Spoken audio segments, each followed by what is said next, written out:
Dans cette vidéo, je vais donner la définition d'une équation. Une équation est une égalité de deux expressions littérales appelées membres de l'équation. Il y aura un membre à gauche et un membre à droite, contenant des lettres, des inconnues. Généralement, la lettre qui est utilisée est la lettre X, mais ça pourrait être aussi une autre lettre de l'alphabet. Cette égalité peut être vraie pour certaines valeurs de l'inconnu, de la lettre X, et fausse pour d'autres. L'équation est du premier degré lorsque le plus grand exposant de l'inconnu est 1. Par exemple, 2x moins 11 égale 8 est une équation, car il y a un membre à gauche, un membre à droite et une égalité. De premier degré, car l'exposant de x est 1, d'inconnu x. Si je remplace x par la valeur 8, si je teste l'égalité pour la valeur 8, je calcule alors le membre de gauche, le double de 8 moins 11 qui est égal à 5, qui ne correspond pas au membre de droite. Ainsi, l'égalité est fausse. Si je prends la valeur 9,5, de la même façon en remplaçant x par cette valeur, le double de 9,5 moins 11, j'obtiens ici 8. Ainsi, l'équation est vraie pour la valeur 9,5.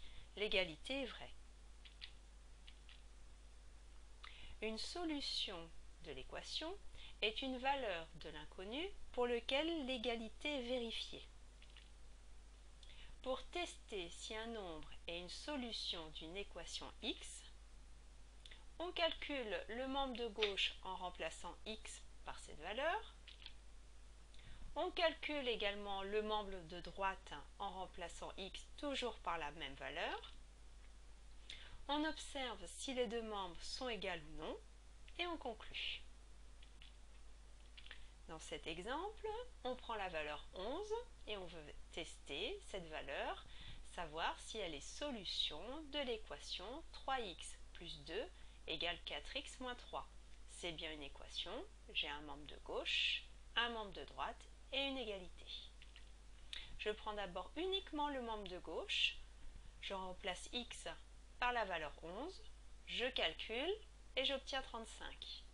Je fais de même avec le membre de droite, 4x moins 3, toujours en remplaçant x par la valeur 11, je calcule et ici j'obtiens 41. Les deux membres n'ont pas la même valeur, donc 11 n'est pas une solution de l'équation. Essayons avec 5. De la même façon, je prends le membre de gauche, je remplace x par la valeur 5, j'obtiens 17 dans le membre de gauche. La même chose avec le membre de droite, x est remplacé par la valeur 5, j'obtiens également 17. Ainsi, les deux membres avec la valeur 5 ont la même valeur et donc 5 est une solution de l'équation.